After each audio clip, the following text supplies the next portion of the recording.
Hello दोस्तों, तो आज अपन स्टार्ट करने वाले हैं क्लास 10th का चैप्टर नंबर 10 सर्कल। क्लियर?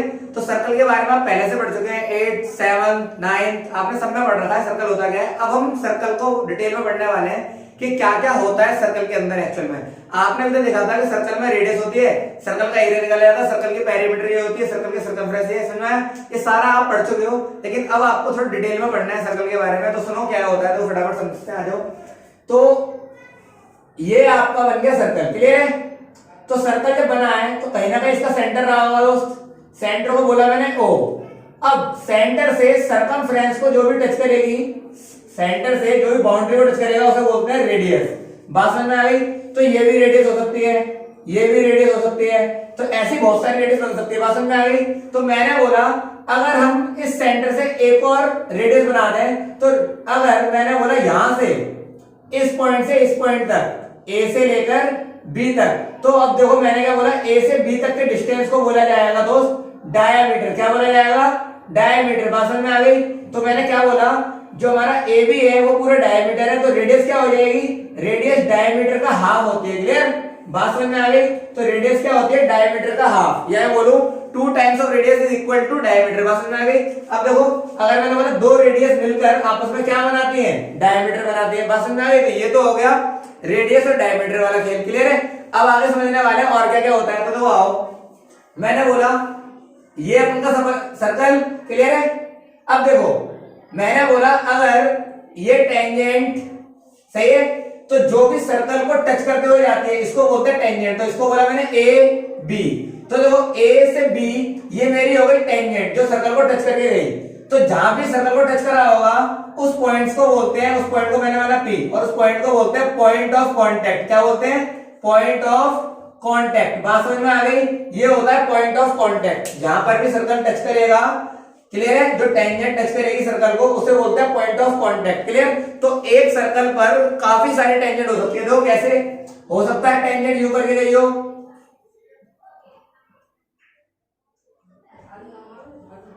हो सकता है टेंजेंट यू पास कर गई हो, तो काफी सारी टेंजेंट हो सकती है और बहुत सारी जा सकती है। बात समझ में आ गई? तो मैंने टेंजेंट पास हो सकती है। तो ये हो गया इसका पॉइंट ऑफ कांटेक्ट, ये हो गया इसका पॉइंट ऑफ कांटेक्ट, ये हो गया पॉइंट ऑफ कांटेक्ट, ये हो गया पॉइंट ऑफ कांटेक्ट। तो काफी सारी टेंजेंट पास हो सकती है और काफी सारे इसमें पॉइंट ऑफ कांटेक्ट भी बन सकते हैं। बात समझ में आ गई? एक बार सुनो, तो इसको बोलते हैं दोस्त टेंजेंट। क्या बोलते हैं इसको? टेंजेंट। क्लियर? अब एक और बात समझो, मैंने बोला ये आपका सर्कल है। क्लियर? और ये आपका है सेंटर। बात समझ में आ गई? अगर मैंने बोला इस सर्कल को ऐसे करके एक लाइन सेगमेंट ऐसे करकर काट कर गई, तो ये दो पॉइंटों पर जो काटा इस लाइन को बोलते हैं सीकेंट लाइन। समझ में आया? क्या बोलते हैं दोस्त? Secant line. तो ये सीकेंट होती है, सीकेंट लाइन। बात समझ में आ गई? ओके, तो ये सीकेंट लाइन हो जाएगी। मेरी बात समझ में आ रही है? अब मैंने बोला सबसे इधर समझो, ये ऐसे भी जा सकती है, याद रखना ये अपने डायमीटर से नहीं जाएगी होकर, हमेशा क्या जाएगी? ये साइड से होकर जाएगी। बात समझ में आ रही है? तो सारी क्या है? सीकेंट लाइन है, और सीकेंट लाइन सर्कल को दो पॉइंटों पे जाकर इंटरसेक्ट करती है। तो देखो एक पॉइंट ये हो गया ए, एक पॉइंट ये हो गया बी, एक पॉइंट ये हो गया सी, एक पॉइंट ये हो गया डी।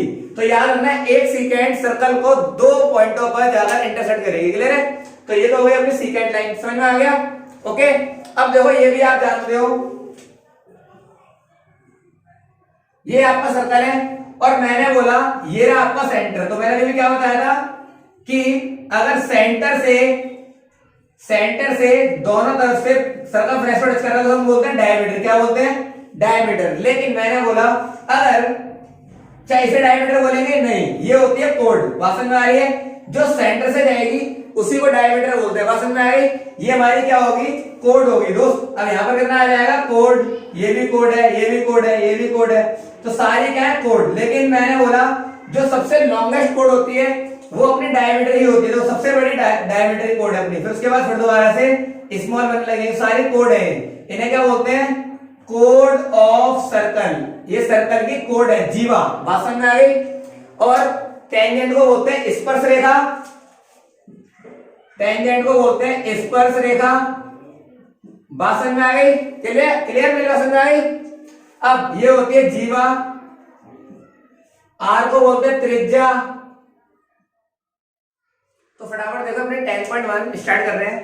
तो how many tangent can circle have, एक सर्कल के ऊपर कितनी टेंजेंट हो सकती है। तो मैंने भी बताया था आपको जब मैंने टेंजेंट के बारे में समझाया था कि एक सर्कल पर आपकी इनफाइनाइट टेंजेंट हो सकती है। देखो कैसे, आओ सपोज ये सर्कल है, बात में आ गई। तो ये टेंजेंट, ये टेंजेंट, ये टेंजेंट, फिर यहां से टेंजेंट, ये नहीं है तो यहां देखो क्या आ जाएगा, ये टेंजेंट, बात में आ रही है, फिर ये टेंजेंट, सारी जो बाउंड्री को डिस्कस हो जाएंगे। बहुत सारी टेंजेंट बन सकती है भाई। ये देखो मैंने कितनी सारी बना दी, अभी आप बहुत सारी बना सकते हो। इधर जितने भी पॉइंट सब जो पॉइंट से जा सकते हो, मैनी टेंजेंट्स, बात में आ गई। तो हम बोलेंगे इसमें इनफाइनाइट नंबर ऑफ टेंजेंट। तो इसका आंसर क्या हो जाएगा, इनफाइनाइट नंबर ऑफ टेंजेंट पास की जा सकती है एक सर्कल पर। बात समझ में आ गई। अगला क्वेश्चन देखें, फिलिंग इन द ब्लैंक्स वाला है। आपको बोला गया filling in the blanks fill करने हैं। आपको बोला गया a tangent to a circle intersect in dash point. सही है, इसने बोला एक टेंजेंट सर्कल को कितने पॉइंटों पर इंटरसेक्ट कर सकती है। सही है, किस पॉइंट पर इंटरसेक्ट करती है। तो मैंने क्या बोला, एक पॉइंट पर। देखो कैसे, ये टेंजेंट पास हो रही है तो एक ही पॉइंट पे इंटरसेक्ट करा होगा। ये टेंजेंट पास हो रही है तो एक ही पॉइंट पे इंटरसेक्ट करा होगा। ये टेंजेंट पास हो रही है तो एक पॉइंट, यहां से भी एक पॉइंट, यहां से भी एक पॉइंट। तो बात समझ में आ रही है।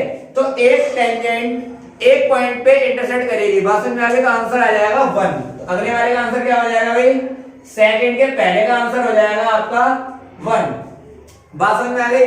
आगे बढ़िए, आगे लिखा हुआ है a line intersecting a circle in 2 points is called a. सही है, इसने क्या बोला कि अगर एक लाइन इंटरसेक्ट करती है सर्कल को 2 पॉइंट्स पर तो उस लाइन को क्या बोलते हैं। तो मैंने आपको समझाया था कि अगर कोई लाइन, मैंने एक ऐसी लाइन बनाई जो सर्कल को 2 पॉइंटों पे इंटरसेक्ट करती है, तो ये कौन सी लाइन होती है दोस्त, ये होती है सीकेंट लाइन। बात समझ में आ गई।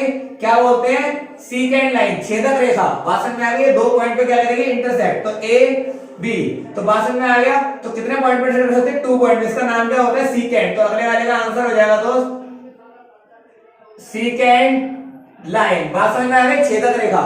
अगले वाले पर पहुंचो, ए सर्कल कैन हैव, एक सर्कल में dash parallel tangent at the most. सही है, तो इसने मुझे बोला एक सर्कल पे कितनी पैरेलल टेंजेंट हो सकती है। तो आपको बताना पड़ेगा। देखो सुनो, तो मैंने क्या बोला, अगर हमारे को पैरेलल टेंजेंट बनानी है तो देखो समझो, मैंने एक फिगर बनाया, ये आपका सर्कल है। बात समझ में आ गई। अब देखिए इस सर्कल पर मैंने बोला ये रही आपकी टेंजेंट और ये रही आपकी टेंजेंट। तो गौर से देखो, 2 A B tangent, C D tangent. तो A B C D tangent है और दोनों आपस में पैरेलल है। तो 2 लाइन आपस में मिलकर क्या बनाएंगे, पैरेलल्स बनाएंगे। बस समझ आ गया। कितना आंसर आ जाएगा, 2। इसका आंसर आ जाएगा दोस्त 2। बात समझ आ गया, क्लियर। आगे देखें, आगे लिखा हुआ है the common points of the tangent to the circle and the circle is called. सही है, अगर मैंने बोला ये आपका सर्कल है और इस पर आपने एक टेंजेंट डाली, इसके जो कॉमन पॉइंट्स होता है, इस पॉइंट्स को क्या बोलते हैं। तो इस पॉइंट्स का मैंने आपको नाम लिखाया था अभी, क्या बोलते हैं, पॉइंट ऑफ कांटेक्ट। क्या बोलते हैं दोस्त, पॉइंट ऑफ कांटेक्ट। तो इसका आंसर आ जाएगा आपका चौथे का पॉइंट ऑफ कांटेक्ट। बात समझ में आ गई, पॉइंट ऑफ कांटेक्ट, ये फाइनल आंसर हो जाएगा। तो देखो आपके सारे के सारे मैंने फिलअप करवा दिए, समझ में आया। और अगला क्वेश्चन देखें, और अगला क्वेश्चन जो आपका है उस क्वेश्चन को करने से पहले आपको एक थ्योरम सीखनी पड़ेगी जिसका नाम है 10.1 थ्योरम। देखिए थ्योरम क्या है, the tangent at any point of a circle is perpendicular to the line to the radius through the points of a contact. इसने क्या बोला, तो समझो, फिगर समझो पहले। तो आप ड्रॉ आपको खुद बनानी पड़ेगी। ये स्टेटमेंट जो मैंने बोली है आपके एग्जाम में स्टेटमेंट लिखी हुई है और आपको ड्रॉ भी खुद बनानी पड़ेगी और प्रूफ भी थ्योरम को खुद ही करना पड़ेगा। क्लियर है मेरी बात। अब आगे देखो समझो, मैंने बोला कि ये तो हो गया आपका दोस्त सर्कल, ये सर्कल हो गया भाई। सही है, अब सर्कल का ये हो गया सेंटर और मैंने बनाई ये हो गई सर्कल की टेंजेंट। तो इसका नाम लिखा मैंने ए, इसका नाम लिखा बी। इतना समझ में आ गया।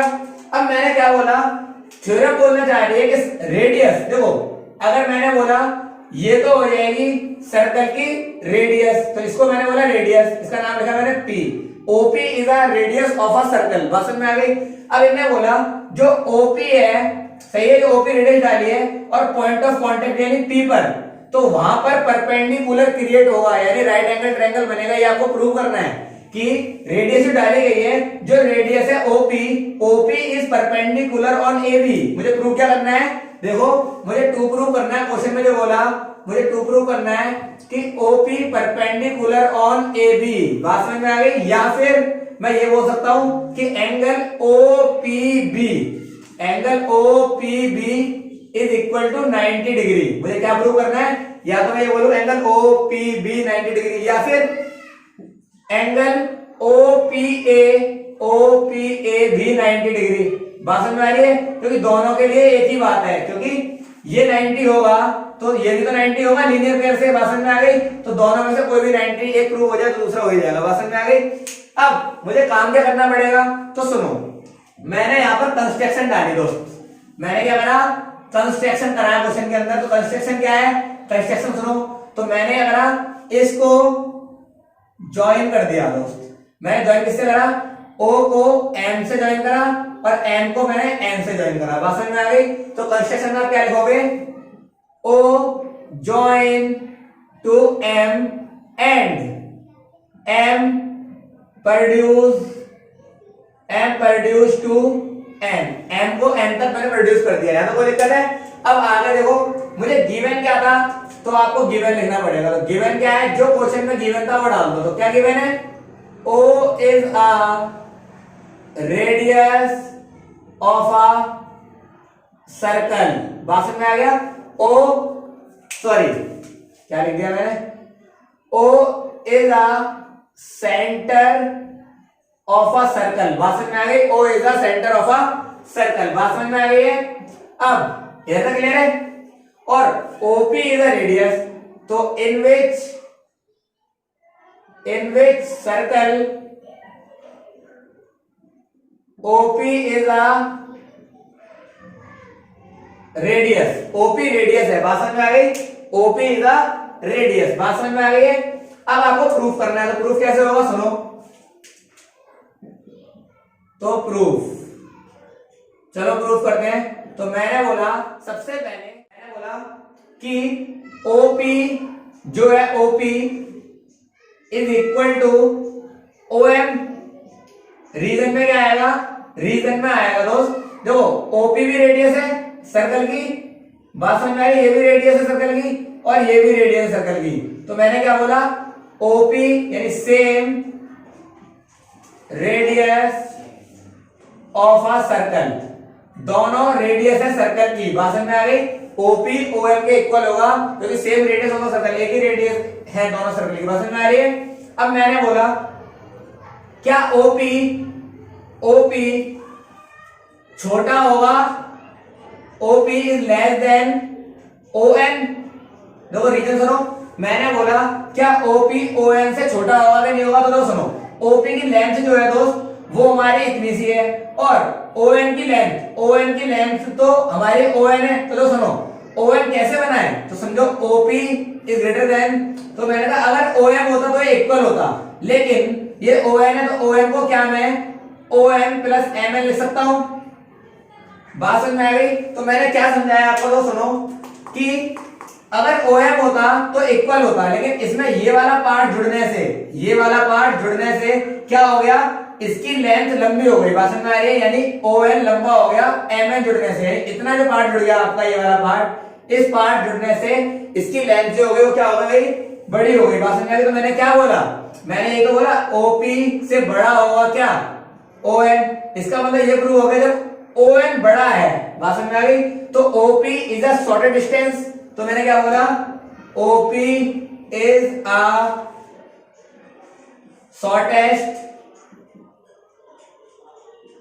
डिस्टेंस। क्लियर हो गया मेरी बात? तो आपको याद रखना है, अगर कोई राइट एंगल ट्रायंगल बना हुआ है या कोई ट्रायंगल बना हुआ है, उसके अंदर जो सबसे छोटी साइड आ रही है, यानी जहां पर शॉर्टेस्ट डिस्टेंस जो सबसे छोटी साइड है उस साइड पर ही राइट एंगल ट्रायंगल होगा। तो मैंने इसको शॉर्टेस्ट डिस्टेंस बोल दिया। इसका मतलब क्या है, सो एंगल OPB, या फिर ऐसे बोल दो angle OPN is equal to 90 degree. बात समझ में आ गई, क्योंकि यहीं पर ही परपेंडिकुलर होगा, तो ये 90 डिग्री आ गया।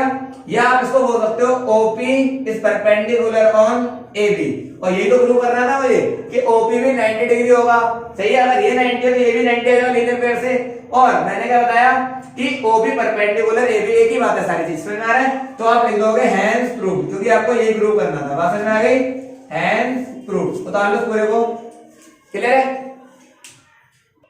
तो अब अपने सवाल पर आते हैं, 10 के लास्ट सवाल पर आते हैं। तो सॉरी, सेकंड लास्ट सवाल पर आते हैं। सेकंड लास्ट सवाल क्या है, तो सुनो।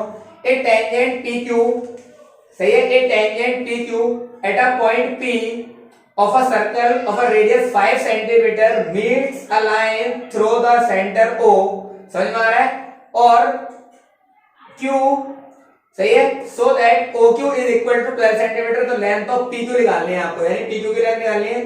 कैसे निकलेगी, तो सुनो मेरी बात। मैंने बोला PQ टेंजेंट है, सुनिए, ये आपका हो गया तो सर्कल। बात समझ में आ गई, ये सर्कल आ गया आपका। अब ये हो गई आपकी टेंजेंट, जिसका नाम लिखा मैंने PQ। बात समझ में आ गई, आपको PQ की लेंथ निकालनी है, तो ओके। तो मैंने तो क्या बोला, और P पर टेंजेंट, P पर पॉइंट ऑफ कांटेक्ट था, तो मैंने PQ ऐसे लिखा, PQ ये रहा, कोई दिक्कत नहीं है। ये हो गया सेंटर, P पे कॉमन पॉइंट था, इसलिए मैंने कॉमन पॉइंट पर ही मैंने P को डाला। सही है। अब देखो O से Q की लेंथ जो है वो आपको गिवन कर रखी है 12 सेंटीमीटर, और O से P यानी रेडियस, O से P की लेंथ कितनी रखी है आपको दोस्त, ये दे रखी है 5 सेंटीमीटर। तो आपको PQ की लेंथ निकालनी है, यानी इसको मान लिया मैंने x सेंटीमीटर। बात समझ में आ गई। अब कैसे निकालना पड़ेगा इसको, तो सुनो मेरी बात। तो मैंने बोला गिवन क्वेश्चन में O तो सेंटर सर्कल का, तो O सेंटर है, और हमने मेरे प्रॉपर्टी में क्या प्रूव कराया, अगर सेंटर से टेंजेंट पर जो भी रेडियस गिरती है वो रेडियस क्या होती है, परपेंडिकुलर होती है। तो आप क्या लिखोगे, बार बार आपको थ्योरम प्रूव करने की जरूरत नहीं है, अब आप यूज कर सकते हो। क्या लिखोगे, थ्योरम 10.1, लेकिन थ्योरम 10.1 लिखना पूरा, जो थ्योरम 10.1 बोलती है वो स्टेटमेंट लिखनी पड़ेगी आपको पूरी, क्लियर। वो आपको स्टेटमेंट याद करनी है, ताकि एग्जाम में जब क्वेश्चन आएगा तो क्वेश्चन समझ जाएगा ये क्वेश्चन 10.1 थ्योरम कौन सा है, आप कर लोगे। और या फिर उस थ्योरम को आपको लिखना पड़ेगा पूरे स्टेटमेंट सहित। बात समझ में आ रही है, 10.1 में लिखना है, टीचर को कैसे पता लगेगा कि 10.1 क्या बोलती है। बात समझ में आ गई। तो क्या है हमारी थ्योरम, सुनो। तो मैंने बोला कि OP is perpendicular on PQ, ये क्या कौन बोलता है दोस्त, थ्योरम 10.1। अब देखो मैंने तो इसलिए लिखा है क्योंकि मैं आपको समझाना चाह रहा हूं, पूरी स्टेप लिखूंगा तो क्वेश्चन काफी लंबा हो जाएगा, लेकिन आपको क्या करना पड़ेगा, स्टेटमेंट लिखनी पड़ेगी पूरी, ऐसे नहीं लिखना। बात समझ एग्जाम में, ओके। अभी एग्जाम तो चल नहीं रहा मेरा, इतना समझ में आ गया ना। अब देखिए OP is perpendicular to PQ, ये थ्योरम 10.1 बोलते हैं, परपेंडिकुलर हो गया तो इसका मतलब क्या हो गया, OPQ इज 90 डिग्री एंगल। तो in right angle triangle OPQ में मैंने राइट एंगल ट्रायंगल OPQ के अंदर ले लिया, और इसके अंदर लगा दी मैंने पाइथागोरस थ्योरम। तो ये क्या हो गया दोस्त, हाइपोटेन्यूज, ये हो गया शॉर्टेड डिस्टेंस यानी P, और ये हो गया दोस्त मेरा B। तो थ्योरम क्या बोलती है, हाइपोटेन्यूज का square is equal to base का square plus perpendicular square, bracket में पाइथागोरस थ्योरम। बात समझ में आ गई। तो हाइपोटेन्यूज कितना है, 12 का स्क्वायर, परपेंडिकुलर बेस आपको नहीं पता तो x का स्क्वायर, परपेंडिकुलर पता है 5 का स्क्वायर। तो 12 का स्क्वायर कितना होता है, 144। कैसे पता लगा, अगर आप 12 को 12 से मल्टीप्लाई करा होगा तो आपका आएगा 144। समझ में आया। फिर यहाँ x का स्क्वायर, 5 पंजे 25, बच्चे 5 तो नहीं 10 कर देते, ऐसे ना करें, ये स्क्वायर है खुलेगा ऐसे, समझ में आ रहा है। 5 को 2 बार मल्टीप्लाई करो कितना आएगा, प्लस का हो जाएगा तो माइनस का, ओके। यहाँ आगे x स्क्वायर माइनस करो, इसमें से तो कितना बचेगा, 14 में से 5 गए 9, 3 में से 2 गए 1, और यहाँ आ गया 1, यहाँ आ गया x स्क्वायर, स्क्वायर हटेगा तो बदल जाएगी वैल्यू रूट में, तो 119 पता है ना, जब यहाँ से स्क्वायर हटता है रूट में बदल जाता है। तो ये वैल्यू आ गई अपनी x की, तो ये कितना आ गया अपना बेस अंडर रूट 119। तो ये आपका आंसर हो जाएगा। अब ये मल्टीपल चॉइस क्वेश्चन था, तो ऑप्शन देखिए कौन सा ठीक है, तो आपका ऑप्शन है D, option is the right answer. तो कौन सा ऑप्शन ठीक है, D is the right answer. Clear है। क्वेश्चन नंबर अगला देखें फटाफट से। तो क्वेश्चन नंबर 4 देखें, फोर्थ क्वेश्चन क्या बोलता है सुनो। फोर्थ क्वेश्चन देखिए, फोर्थ क्वेश्चन है आपका, draw a circle and two lines parallel to the given line such that one is a tangent and other is a secant और द सर्कल। अब तो कैसे बनाना पड़ेगा आपको, मैंने बोला एक सर्कल है, सही है दोस्त, इसने बोला कि आपको पैरेलल लाइन खींचनी है और एक लाइन टेंजेंट होनी चाहिए और एक लाइन सेकेंड होनी चाहिए। तो सीकेंड लाइन तो मैंने ये बना दी। सीकेंड क्या होती है, जो दो पॉइंटों पर सर्कल को इंटरसेक्ट करे, तो ये तो बन गई सीकेंट लाइन जो अंदर से जाती है, और टेंजेंट लाइन क्या होती है, जो सर्कल को टच करते हुए जाती है, मतलब ये टच करते हुए चलेगी, that is called point of contact. इसका नाम लिखा मैंने, इधर लिख दिया सी, ये लिख दिया डी, और ये हो गया इसका पॉइंट ऑफ कांटेक्ट का नाम लिख दिया पी। तो गौर से देखो CD is parallel to AB, यही तो ड्रॉ करना था मुझे, तो आपको यही काम स्केल से प्रॉपर प्रकार को यूज करके बनाना पड़ेगा, क्लियर है। और ये आपका फिगर बन गया, देखो एक हो गई secant line, that is called secant, सही है, और ये हो गई आपकी टेंजेंट, और दोनों एक दूसरे के क्या है, पैरेलल टू ईच अदर। बात समझ में आ गई। तो आपकी ये वाली एक्सरसाइज खत्म हो गई। अब अपन करेंगे जो एग्जाम के पॉइंट ऑफ व्यू से करेंगे, जो एग्जाम में आती है एक्सरसाइज 10.2, और काफी सारे सवाल है उसके अंदर, आई थिंक 12 या 13 है, तो वो एक्सरसाइज करेंगे, सबसे इंपॉर्टेंट एक्सरसाइज है। तो मिलते हैं अगली क्लास के अंदर। Okay guys, thank you.